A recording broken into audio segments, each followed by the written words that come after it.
I'm Tracy Baxter with today's Record Newswatch. Pennsylvania State Police today released the identity of the man being sought for the killing of a state police officer and the wounding of another during an ambush last Friday night outside the Blooming Grove State Police Barracks in Pike County. Today, police announced that they are looking for 31-year-old Eric Matthew Frine of Canadensis, Pennsylvania. A man described as a survivalist, extremely dangerous, and angry with police. Police say shell casings found in Frine's bedroom linked him to the .308 caliber rifle used in the attack. Earlier, State Police Colonel George Bivens had labeled the ambush cowardly and spineless, and he had said his agency had been getting plenty of offers of assistance in their work to track down the person responsible, now identified as Eric Matthew Frine. There's law enforcement from across the country that's pulled together. We have had offers. New York and New Jersey State Police were with us early on. They continue to offer assistance and run down information for us. The New York Police Department, same thing. I could go down a long, long list of law enforcement agencies, and certainly every federal agency with a presence in Pennsylvania is here and is actively working with us on this investigation. Corporal Brian Dixon was killed and Trooper Alex Douglas was wounded during the ambush. Police say Frine's partially submerged vehicle was discovered in a pond a couple of miles from the barracks. Now hundreds of officers are on the lookout for Eric Matthew Frine. Keep checking here at Record Online for further developments with the search.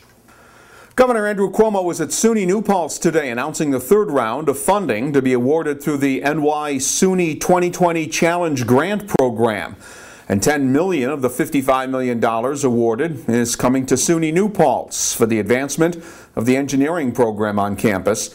Project will see the construction of a new 20,000 square foot engineering innovation hub on campus, which is expected to generate $75 million in new economic impact, create more than 195 full-time jobs, and graduate 300 engineers over a 10-year period here in the Mid-Hudson region. It's been open for a while now, and there's a waiting list for future tenants. Today, area officials and residents gathered for a ceremony to mark the opening of the new Oak Ridge apartment complex off East Main Street in the town of Wallkill. The nearly $17 million project includes 77 units in 3 separate buildings developed for working families and for people with disabilities.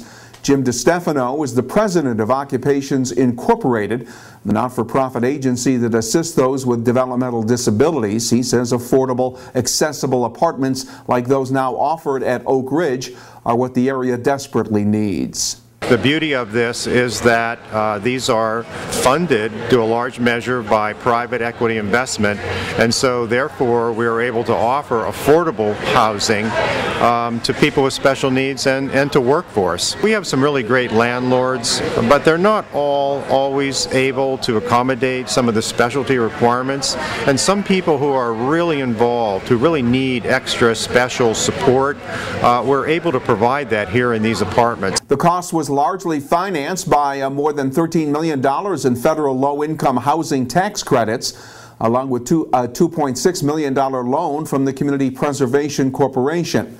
This is the second workforce disabled housing project developer Jonah Mandelbaum has done with occupations in the town of Wallkill.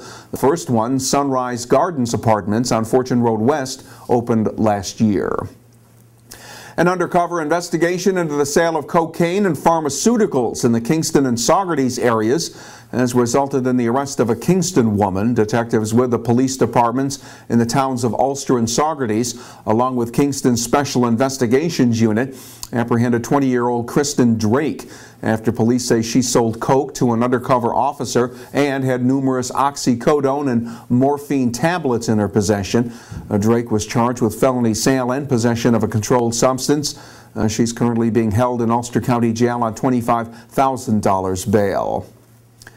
They've been using what's been called a breakthrough technique to treat veterans who suffer from post-traumatic stress disorder from their clinic location in Middletown. Now the man in charge of the program says they'll have to close their doors by the end of the month because they've run out of money.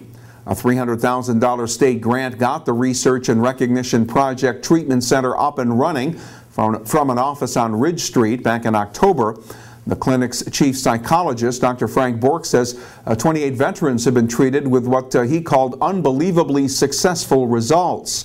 Bork is hoping to open an office at the former Horton Hospital building soon, where he will focus on obtaining additional funding to continue research and resume treatment programs. His name has been synonymous with the Middletown-based anti-poverty agency RECAP. Charles Darden, the man who has served as the executive director of the Regional Economic Community Action Program, has announced his retirement after 34 years, effective at the end of the month. Darden has been at the head of an organization that continues to offer an assortment of programs for low-income residents of Middletown and vicinity, including assistance with housing and food, weatherization assistance, and Head Start. Darden is leaving at a time when RECAP is expected to expand its services into the Newburgh area.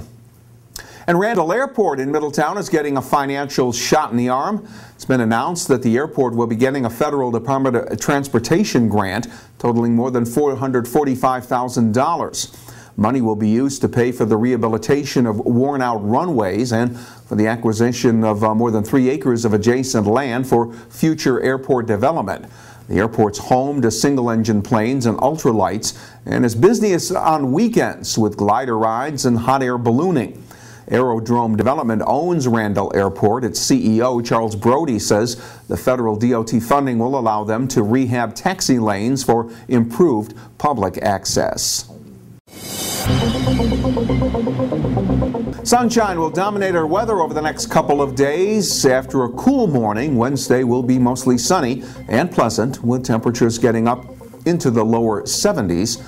Thursday's high temperatures should once again reach the 70 to 75 degree range under a partly sunny sky.